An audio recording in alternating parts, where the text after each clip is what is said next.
መንፈሳዊ ነገር በስታንዳርድ ይለካል። መንፈሳዊ ዓለም ወይም መንፈሳዊ እድገት የሚለካበት ስታንዳርድ አባቶች ሆይ ልጆች ሆይ ጎበዞች ሆይ ይባላል። እሺ አባቶች ሆይ ጎበዞች ሆይ ልጆች ሆይ ምን አይነት መለኪያ ነው ስንል የህይወት መለኪያ። እድገት ከህይወት ጋር የተያያዘ ነው። ህይወት ካለ እድገት አለ፣ እድገት ካለ ህይወት አለ። ከክብር ወደ ክብር እንለወጣለን ማለት በሀብት እንጨምራለን፣ በገንዘብ እንጨምራለን፣ በቁስ እንጨምራለን አይደለም። ክርስቶስን የማይመስለውን ህይወታችንን በክርስቶስ ኢየሱስ ብርሃን እየተቀረፈ ከክብር ወደ ክብር የሚለው የልጁ መልክ ነው ወይም ካራክተር ኦፍ ክራይስት ነው። ሁሉ ጊዜ በክርስትና እድገት ውስጥ አንደኛ ከተሳሳተ መለኪያ መውጣት አለብን። በሁለተኛ ደረጃ ከተሳሳተ ግብ መውጣት አለብን። ትክክለኛ እድገት እንዲኖረን ካስፈለገ የግብ መንሸዋረር እንደገና ደግሞ የእድገት መለኪያዎቻችን ኮምፕሊትሊ መለወጥ አለባቸው። በመወለድ የሆናቸው በማደግ የማንለውጣቸው ነገሮች አሉ። ሰው ስትመለከቱ ግን ሲወለድ ያልተሰጠው በእድገት የሚያገኘው ምንም ነገር የለም፣ ሁሉ አለው።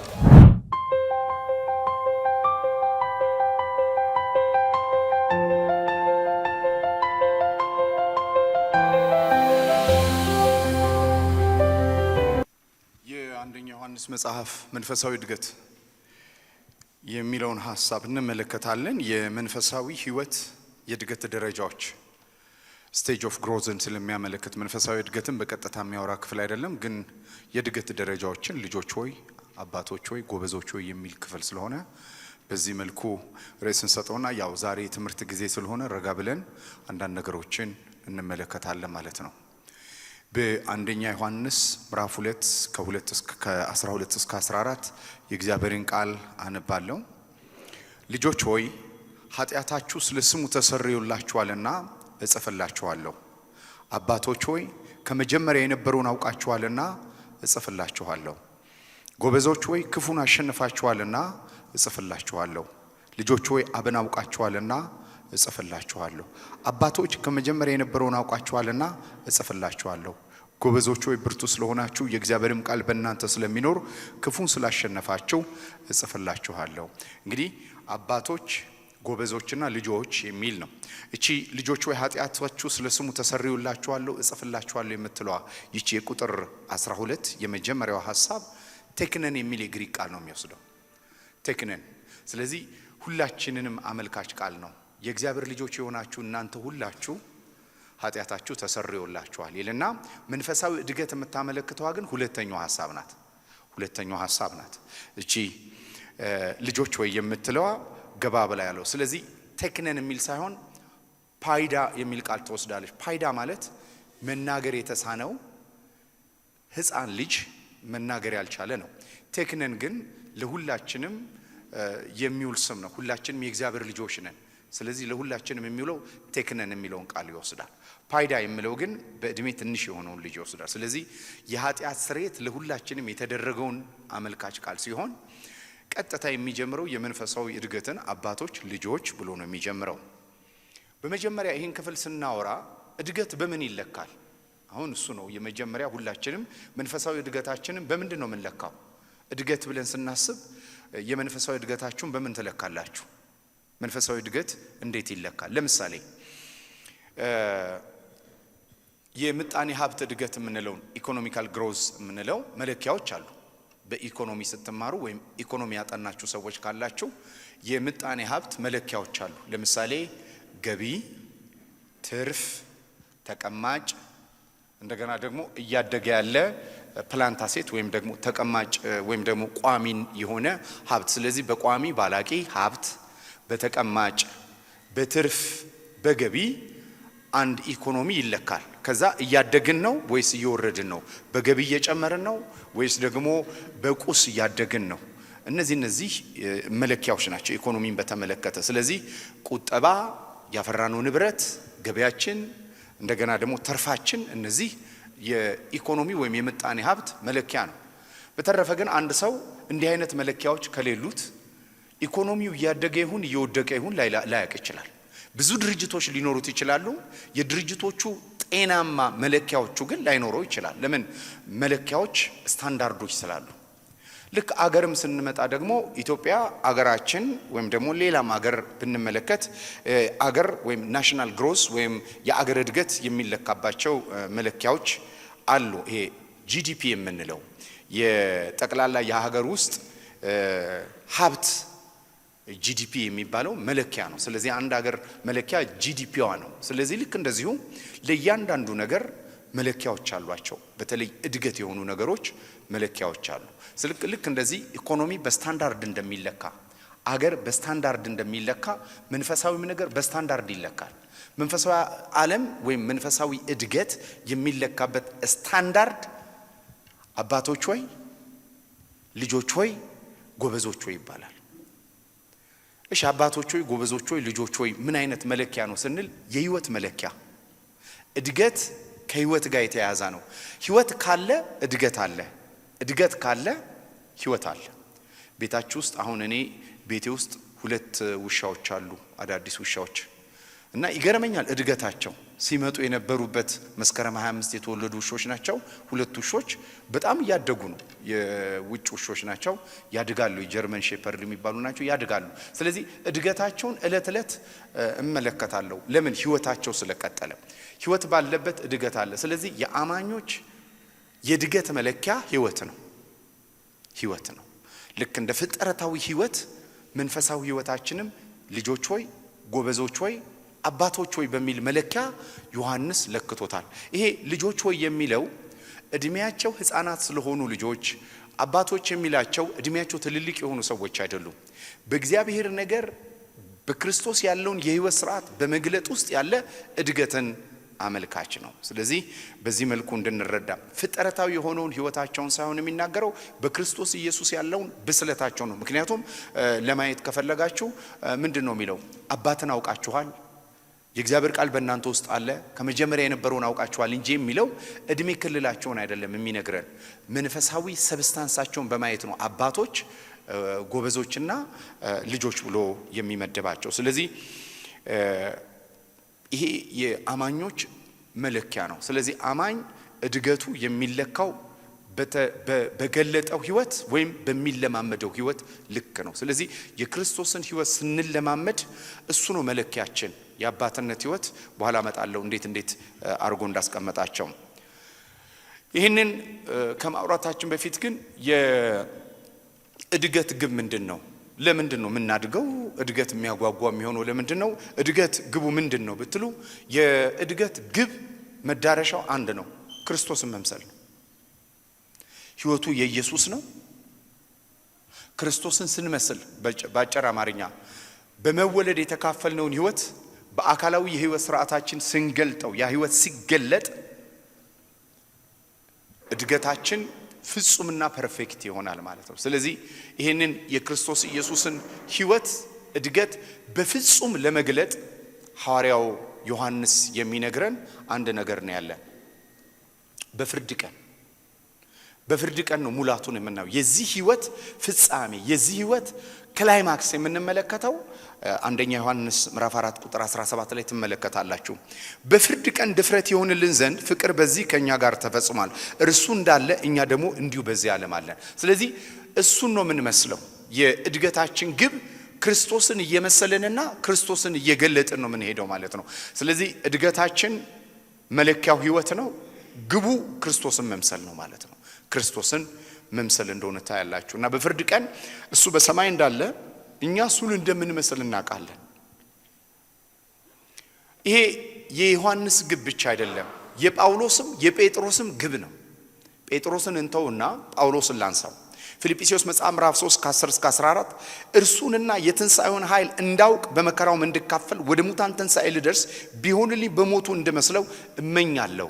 ስለዚህ የጳውሎስ የመንፈሳዊ እድገት ወይም ደግሞ ይሄ የፊልጵስዩስ መጽሐፍ ሐዋርያው ጳውሎስ ከጻፋቸው መልእክቶች የአገልግሎቱ የመጨረሻ የእስር ቤት ደብዳቤና ይሙት ይኑር በማያውቃቸው የህይወት የመጨረሻ ግቦቹ ነው። ስለዚህ ይህንን እንደ ግብ አድርጎ የሚነግረን እሱን እመስል ዘንድ ምን አደርጋለሁ? የኋላዬን እተዋለሁ፣ ከዛ አንድ ነገር አደርጋለሁ እያለ ዝርዝር ወደ ክርስቶስ ኢየሱስ መልክ የሚለወጥባቸውን ነገሮች ይናገራል። ስለዚህ ምን ብሎ ነው የሚናገረው? አሁን እንዳገኘሁት ወይም አሁን ፍጹም እንደሆንኩ አይደለም። ሐዋርያው ጳውሎስ ፍጹም አይደለም ወይ? አሁን ፍጹም አላገኘም ወይ? መለኪያው ምን ቢሆን አግኝቷል? ቤተክርስቲያን ተከላ ቢሆን አግኝቷል። ሰው ባልደረሰበት ቸርች ተክሏል። ባይዘው የአዲስ ኪዳን አብዛኛው ቸርቾች የተተከሉት በጳውሎስ ነው። ሮሜ በስደተኞች ተሰርቷል። ሌላ ግን ከበጎ ሐዋርያት በላይ ቤተክርስቲያን የተከለ ሰው ይሄ ነው። የአዲስ ኪዳን ብዙ ጽሑፎቻችንን የጻፈ ሰው ይሄ ነው፣ ጳውሎስ ነው። በአገልግሎቱ ዳርቻ፣ ስፋት፣ ጽሑፍ በጣም ብዙ ነገር የከፈለ ነው። እንደገና በመከራም ደግሞ ክርስቶስን ለመምሰል ብዙ ዋጋ የከፈለ ሰው ነው። አልደረስኩም ይላል። መለኪያው ምን ስለሆነ ነው? ክርስቶስን ከመምሰል አንጻር ገና አልመሰልኩትም ነው የሚለው።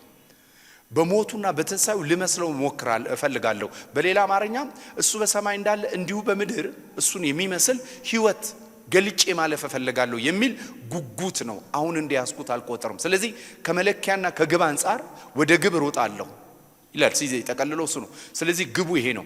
ሁሉ ጊዜ በክርስትና እድገት ውስጥ አንደኛ ከተሳሳተ መለኪያ መውጣት አለብን። በሁለተኛ ደረጃ ከተሳሳተ ግብ መውጣት አለብን። ትክክለኛ እድገት እንዲኖረን ካስፈለገ የግብ መንሸዋረር፣ እንደገና ደግሞ የእድገት መለኪያዎቻችን ኮምፕሊትሊ መለወጥ አለባቸው። እነዚህን ሁለቱን ከለወጥን እድገታችን ትክክለኛና ጤናማ ይሆናል ማለት ነው። ስለዚህ እንዲህ ያለ ይቀጥላል። ነገር ግን ስለ እርሱ በክርስቶስ ኢየሱስ የተያዘበት ምንድነው? የልጁ መልክ። ያንን ደግሞ ይዛለሁ ብዬ ፈጠናለሁ። ወንድሞቼ እኔ ገና እንዳላስኩት እቆጠራለሁ። ነገር ግን አንድ ነገር አደርጋለሁ። ጳውሎስ ያልያዘው ምንድነው? ሌሎች መለኪያዎች ከቆጠርም ብዙ ነገር ይዟል። ክርስቶስን መምሰል ከሆነ ግን ገና ወደፊት ያለ መለኪያ ነው። ስለዚህ ሕይወቱን ያንቀሳቀሰበት ትልቁ የደረሰውና የያዘው ሳይሆን ሊደርስበት የተገባው የክርስቶስ መልክ ነው። ከያዘው ቢነሳ እኮ ቸርች መስርቷል። ከያዘው ቢነሳ ብዙ ነገሮችን አድርጓል። እኔ ያልያዝኩት ጳውሎስ ያዘው፣ የበጎ ሐዋርያት ያልያዙት ጳውሎስ የደረሰበት ብዙ አለ። እሱን ቢያ ይረካ ነበረ። ነገር ግን የልጁ መልክ ስላሰበ ነው ወደዛ ጎል የሚሮጠው። ስለዚህ በዚህ ምድር ላይ ሁላችንም በክርስትና ውስጥ እንድናድግ ኢኒሼት እንድንሆን እንድንነሳሳ የሚያጓጓን ነገር የልጁን መልክ ወደ መምሰል ታርጌት ስለተጠራ ነው። ይሄ ኢላማችን ነው።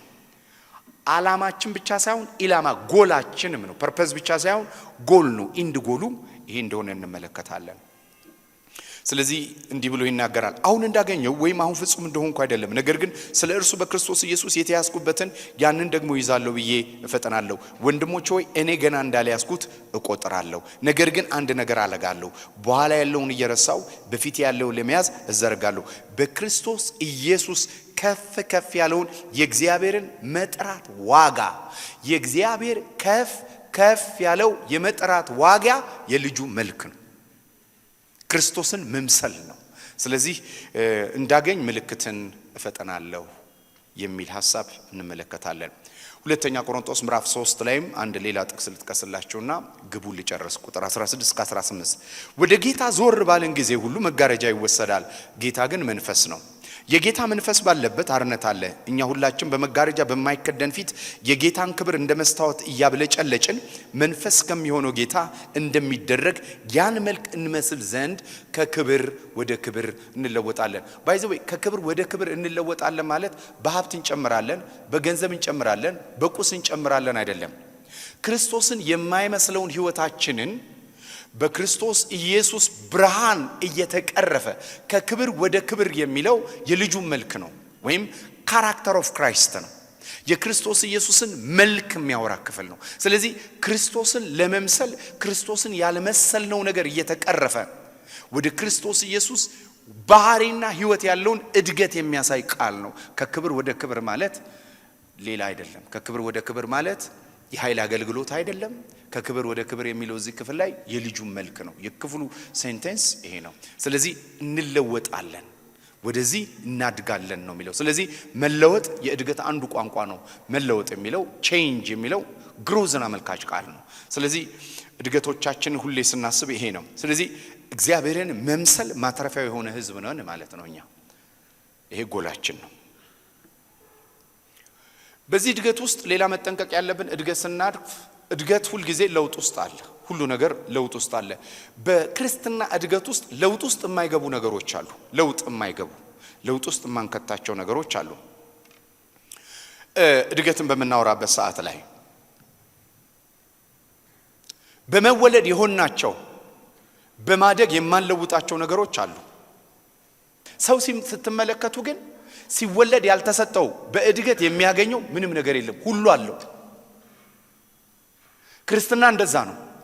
በእድገት ውስጥ ስናልፍ የሌለንን መጨመር አይደለም፣ ያለንን መግለጥ ነው። አዎ ጽድቅ አለን፣ ፍቅር አለን። አሁን ለምሳሌ ተመልከቱ፣ በእግዚአብሔር ፊት የምንቆምበት ጽድቅ ተሰጥቶናል። ይህ ጽድቅ ግን እያደግን ስንሄድ ጽድቅ አይለወጥም። ለምን?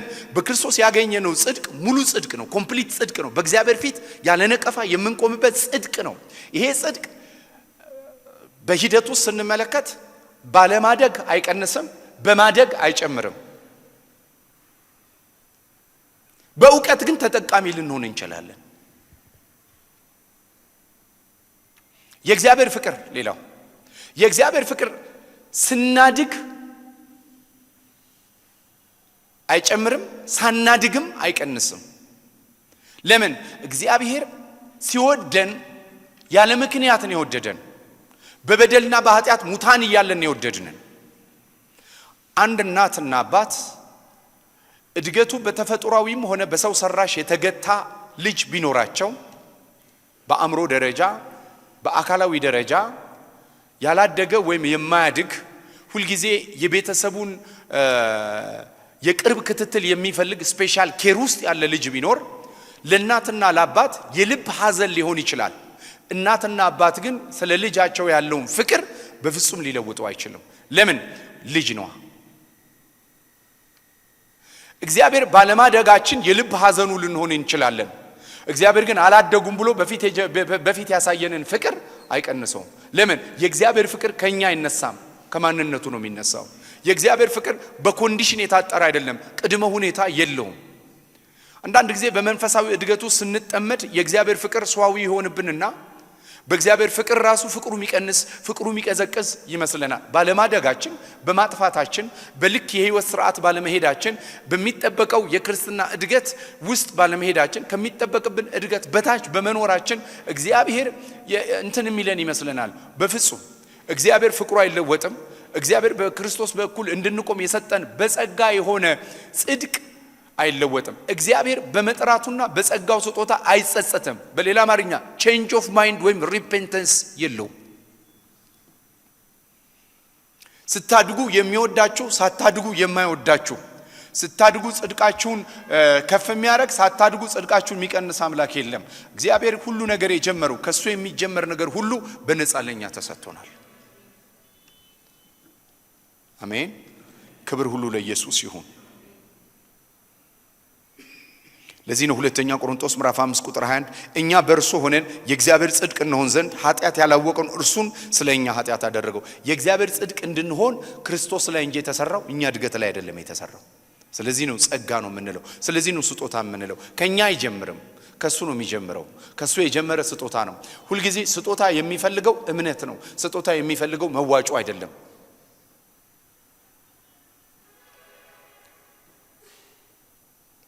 ዮሐንስ ወንጌል ምዕራፍ 13 ቁጥር 1 ደግሞ እንዲህ የሚል ቃል አለ። የወደዳቸውን እስከ መጨረሻ ወደዳቸው። እስከ መጨረሻ የሚወደዱ ስለሆነ ወደዳቸው አይልም። የሚወድ ስለሆነ ወዶናል።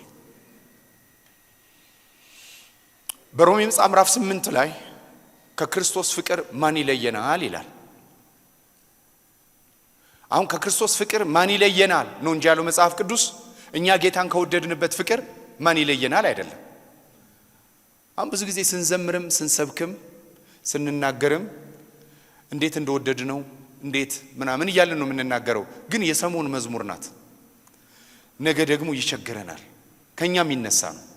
ከእግዚአብሔር ፍቅር ግን ከተነሳን ሁሌ አይቀዘቅዝም። በቃ እሱ የእግዚአብሔር ስለሆነ በጣም ነው የምወድ ብዬ ዛሬ ዘምሬለት ነገ ግን በጣም እንደምወደው ስራዬና ግብሬ፣ ምክንያቱም የሚወደኝ ቃሌን ይፈጽም ቃሌን ይታዘዝ ይላል። ስለዚህ እግዚአብሔርን ሙሉ ለሙሉ መውደድ በማይችል ማንነት ውስጥ ሙሉ ለሙሉ ግን የተወደደ ማንነት ነው ያለኝ። ከእግዚአብሔር ጋር ህብረት ለማድረግ የቀጠልኩት ሙሉ ለሙሉ እንደምወደው እርግጠኛ ሳልሆን ሙሉ ለሙሉ እንደሚወደኝ እርግጠኛ ስለሆንኩ ብቻ ነው። ለዚህ ለ40 ቀን የገባነው የጾም ጸሎት ይሄው እየጸለይን ነው። 20 ምናምን ቀናችን ሆኗል። ዛሬ መጸለይ ችለን ጸጋ በስቶልን እየጸለይን ነው። ግን በጣም ስለጸለይን አይደለም የወደደን፣ መጸለይ ሳንችል ነው የወደደን። በፍቅር ውስጥ ምላሽ መስጠት በማንችልበት ሰዓት የተወደድን ሰዎች ነን። እድገት ሁሉ ጊዜ አንዱ ጠንቁ እግዚአብሔር የሰጠንን በእድገት ውስጥ መመዘን እንጀምራለን። እግዚአብሔር ያደረገልን በእኛ እድገት አይመዘንም፣ በባህሪው ብቻ ይመዘናል። በባህሪው ስትመዝኑት ሊመዘንና ሊታወቅ የማይችል ፍቅሩ አንሰርቸብል አእምሮን የሚያልፍ ፍቅር ያለው ምህረቱ እስከ ሰማይ የሆነ ለዚህ ነው ከእግዚአብሔር ጋር ለመኖር ጉልበት ያለን ከኛ የማይነሳ ከሱ የሚነሳ ባህሪ ስላለ ነው። የአባቶች ትልቁ የማቹሪቲ መገለጫ ማንኛውንም ነገር እንደ ጎበዞች ክፉን ከማሸነፍ አይጀመርም። እንደ ልጆች በእግዚአብሔር ከመወደድ አይጀምርም። ከመጀመሪያ ያለውን ወይም ደግሞ በእግዚአብሔር ባህሪ ላይ ያለ መደገፍን አባቶች ስለሚያዳብሩ የአባቶች ባህሪ ሁሉ ጊዜ የሚደገፉት ከነሱ በሚነሳ አይደለም። ከመጀመሪያ ያለውን አውቃቸዋል። ከመጀመሪያ ያለውን ተለማምዳቸዋል። ምንድነው ከመጀመሪያ ያለው? የእግዚአብሔር ታማኝነት፣ የእግዚአብሔር በጎነት፣ የእግዚአብሔር ብርሃንነት፣ የእግዚአብሔር ቸርነት፣ የእግዚአብሔር ረዳትነት እዚህ ላይ የተደገፈ ነው የአባቶች ሕይወት። ክብር ሁሉ ለኢየሱስ ይሁን። ስለዚህ በመንፈሳዊ ነገር እያደገን ስንሄድ የምንኖረው በእድገታችን ሳይሆን በባህሪው ይሆን ይሄዳል ማለት ነው። በባህሪው ስንኖር አንዱ መገለጫ እረፍት፣ የእረፍት ሕይወት ይጀምረናል። ሌላ መንፈሳዊ እድገት ከመለኪያዎች አንፃር እነዚህ ከእግዚአብሔር ባህሪ ነው። ከመለኪያ አንፃር ጊዜ የመንፈሳዊ እድገት መለኪያ አይደለም። በጌታ ቤት 15 ዓመት ስለኖርን 20 ዓመት ስለኖርን አድገናል የሚል መለኪያ በፍጹም እንዳትጠቀሙ። መጽሐፍ ቅዱስ ለማደግ ጊዜን ይፈልጋል። ጊዜ ሁሉ ግን የማደጊያ ሜዠርመንት ግን አይደለም። ለማደግ ጊዜ ቢፈልግም የረዘመ ጊዜ ግን የእድገታችንን ልክ ግን አያሳይም። ይሄ በጣም ጥንቃቄ የሚፈልግ ሐሳብ ነው። መጽሐፍ ቅዱሳችን የዕብራውያን ጻፊ በምዕራፍ 5 ቁጥር 12 እንደሚቃል አለ። ከጊዜው የተነሳ አስተማሪዎች ልትሆኑ ሲገባቸው አንድ ሰው ስለ እግዚአብሔር ቃላት መጀመሪያ ያለውን የሕፃንነት ትምህርት እንዲያስተምራችሁ እንደገና ያስፈልጋችኋል። የሚያስፈልጋችሁ ወተት እንጂ ጠንካራ ምግብ። ከጊዜው የተነሳ ግን ሶሊድ ፉድ ላይ መምጣት ነበረባቸው። ከጊዜው የተነሳ ግን አስተማሪ መሆን ነበረባቸው። ግን ምን ሆነዋል ነው የሚለው። ጊዜው እንደጠፋባቸው ጊዜ እንደተወሰደው ጊዜ ግን ይህንን አላረጉም። ስለዚህ ረጅም ጊዜ መውሰድ ራሱ ሜዠርመንት የመንፈሳዊ እድገት መለኪያ ላይሆን ይችላል። ምክንያቱም ረጅም እድሜ በጌታ ቤት የኖረ አባት ተብሎ አይጠራም። ልጆች ሆይ በሚለው ውስጥ ነው የሚጠቃለለው። ሕፃናት ሆይ በሚል ፓይዳ ሕፃናት ተብሎ ነው የሚጠቀሰው። ሕፃንነት ብዙ ጊዜ የእድገት ደረጃ ነው። ባይዘው ሕፃንነት በእድገት ደረጃው በጊዜው ያምራል። ጊዜው ካለፈበት በኋላ ግን ሕፃንነት የጥሩ ቃል መገለጫ አይደለም። አንተ ሕፃን እንዴ አታስተውልም ተብሎ አንድ ሰው ሲናገር የሚናገረው እድሜን ሳይሆን አለመብሰልን አመልካች ቃል ስለሆነ መንፈሳዊ እድገት በነገር ሁሉ የሚደረግ እድገት ነው። በነገር ሁሉ ማደጋችሁ በምን ይገለጥ ይላል? በነገር ሁሉ ማደጋችሁ ሆሊስቲክ ግሮዝ ነው የምንለው። አንዳንድ ጊዜ ብዙ ካርቦሃይድሬት የሚወስድ በሌላ ዲፊሸንሲ ያለው ሰው በሰውነቱ ሼፕ ላይ ቅርጽ ላይ እንደሚበላሽ ሁሉ በአንድ ነገር ላይ ጥሩ ሆነን በሌላ ለምሳሌ አንዳንድ ሰዎች በጣም የሚቸገሩትን ልንገራችሁ። አንዳንድ ሰው የእግዚአብሔር ቃል ዕውቀቱ በጣም ጠንካራ ይሆንና ከእግዚአብሔር ጋር ያለው ኢንቲሜሲ ወይም የጸሎት ሕይወቱ በጣም እየደከመ ይሆናል። ስለዚህ በጣም የተማረው ሰው በጣም የሚጸልየውን ሰውዬ ዋናው በጸሎት አይደለም ይላል። በጸሎት በጣም የሚጸልየው ደግሞ ኮሜንተሪ አንብቤ አይደለም በጌታ ፊት ተገላብጬ ነው የመጣሁት ይላል። የሚጸልየው ሰውዬ ደግሞ ጌታ ፊት ተንከባልዬ እንጂ ኮሜንተሪ አንከባልዬ አይደለም የመጣሁት ይላል። ይሄኛው የሚያነበው ማለት ነው። ግን አሁን የኮሜንተሪዎችና የእንትኖች ጭቅጭቅ ሳይሆን እድገታችን ሆሊስቲክ ነው መሆን ያለበት። በቃል ኢየሱስ ክርስቶስ በምን ያድግ ነበር ይላል? በነገር ሁሉ ያድግ ነበር፣ በእግዚአብሔርም በሰውም ፊት በሞገስ። ስለዚህ ማደጋችሁ በነገር ሁሉ ነው መገለጥ ያለበት። አሜን ነው። አንዳንድ ጊዜ በጸሎት ሕይወታችን ጥሩ እንሆንና በስራ ፐርስፔክቲቫችን ወይም ደግሞ አውትሌት ያለው ከዓለም ጋር ባለን ግንኙነት በስራችን በኃላፊነታችን ደግሞ የገዥነት ወይም ደግሞ የስልጣን ኃይል ላይኖረን ይችላል። ማደጋችን በነገር ሁሉ ነው መገለጥ ያለበት፣ በስራ ቦታ፣ በቤት፣ በትምህርት፣ በአገልግሎት whatever። ስለዚህ እድገት እነዚህን ሁሉ እንደሚያካትት ማወቅ አለብን። ምክንያቱም አንዳንድ ጊዜ ሰዎች እንደ ሙሉ ጊዜ አገልግሎት በጸሎት ጥሩ በእግዚአብሔር ቃል ጥሩ ይሆንና በስራቸው ጥሩ ላይሆኑ ይችላሉ። ግን ይሄ ትክክለኛ ማደግ አይደለም። ማደግ በነገር ሁሉ ነው። ምክንያቱም መንፈሳዊ እድገት ስራችንን ይነካል፣ ትዳራችንን፣ ቤታችን፣ ሁሉ ነገራችንን የመንካት አቅም አለው።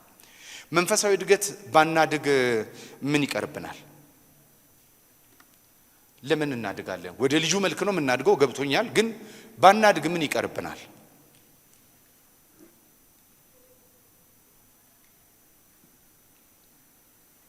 አንደኛ ያላደገ ሰው የእግዚአብሔር የልብ ሐዘኑ ነው። እግዚአብሔር ፍቅሩንም ምህረቱንም ጸጋውንም አይወስድም ማለት ግን እግዚአብሔር ባለማደጋችን ደስተኛ ነው ማለት አይደለም። ማንኛውም የዘራ ሰው ሰብልን እንደሚጠብቅ እግዚአብሔር ከኔና ከናንተ ፍሬ ይጠብቃል። እድገት ከሚገለጥባቸው አንዱ ፕሮዳክቲቪቲ ከሚገለጥበት አንዱ ፍሩትፉልነስ ነው፣ ፍሬ ነው። የፕሮዳክቲቪቲ ወይም ደግሞ የእድገት መገለጫ አንዱ እሱ ስለሆነ። ሁለተኛ ያላደገ ሰው በክፉ የሚሸነፍ ሰው ነው። ክፉ ያሸንፈዋል። በዚህ ዓለም ላይ ስንኖር በሶስት ዓለሞች ውስጥ ባትል አለብን። አንደኛ የውስጣችን ዓለም ነው፣ ሁለተኛ አካባቢያችን ነው፣ ሶስተኛ አየር ላይ የሚሰራው አለቃ ነው። በውስጣችን ያለውን ዓለም ጠላት ተጠቅሞ የሚያጠቃቸው ስሜት፣ ፈቃድና ዕውቀታችን የዲያብሎስ እንደፈለገ መጫወቻ የሆኑ ሰዎች ልንሆን እንችላለን። በሁለተኛ ደግሞ አካባቢዎቻችንን በሚፈልገው መልኩ የሚያዟዙርብን ሰዎች እንሆናለን። በሶስተኛ ደረጃ አየር ላይ የሚሰራው አለቃ ፈቃድ ነገሮቻችንን ሚዘረብል ያደርጋል። ስለዚህ ክፍሉ ይናገራል። አንዱ ጎበዞች የተባለው ክፉን አሸንፋችሁታል። ክፉ በእነሱ ውስጥ በአካባቢያቸውና በአየር ላይ የሚሰራው አንቲክራይስት የተባለው እንደገና ደግሞ በሐሰተኛ አስተማሪ በመካከላቸው ይሰሩ የነበሩትን ያሸነፉ ሰዎች ነው። ክፉን ያሸነፉ ሰዎች ነው። 3 ስፌር ኦፍ ዳይሜንሽን ባትል አለብን። 3 ዳይሜንሽን አለ። ለምሳሌ አትቆጡ፣ በቁጣችሁ ፀሐይ እንዳይገባ ካለ በኋላ ለዲያብሎስ እድል ፈንታ እንዳሰጡ። ስለዚህ ቁጣኛ ውስጥ ስለሆነ ሰይጣን ባትል ግራውንዱን የሚጫወተው የት ነው? እኛ ውስጥ ሆኖ ነው። ባልተሰራው ስሜት ባልተሰራው ፈቃዳችንና በተሳሳተ ዕውቀታችን ውስጥ ተቀምጦ እኛ ውስጥ ከኛ ይነሳል ማለት ነው። ስፕሪንግ ቦርዶቹ ነን እኛ። ሁለተኛ በአካባቢ ከሰዎች ጋር እንዴት መኖር፣ በትህትና በይቅርታ በምህረት ሰዎችን እየወደድን መኖር ሲያቀተን አካባቢያችን ላይ ጠላት ስኔርና ወጥመዶችን ያዘጋጃል። በሶስተኛ ደረጃ አየር ላይ ለሚሰራው ዘመኑን ገቨርን የሚያደርግ በየዘመኑ የራሱ የሆነ ትምህርትና ፍልስፍና ያለው ደግሞ የጨለማ ኃይል ቶሳፕ ያደርጋቸዋል። ይሄ የኖስቲክ ትምህርት አየር ላይ የሚሰራው አለቃ ፈቃድ የአንቲክራይስት ስፒሪት የሚሰራበት ትምህርት ነው በዮሐንስ ላይ በኤፌሶን የምንመለከተው። ስለዚህ ይሄ ትምህርት ባትል የሚያደርጋቸው ሰዎች ነበሩ። እነዚህን ሶስቱን ግን ያሸነፉ ጎበዞች አሉ። ክፉን አሸንፋቸዋል። ለምን? ቃሉ በእናንተ ውስጥ፣ ቃሉ በአእምሮአችሁ ላይ አይደለም የሚለው፣ ቃሉ በውስጣችሁ ነው። በሌላ አማርኛ ቃሉ ልምምዳቸው ነው። ቃሉ የህይወታቸው ስርዓት ነው።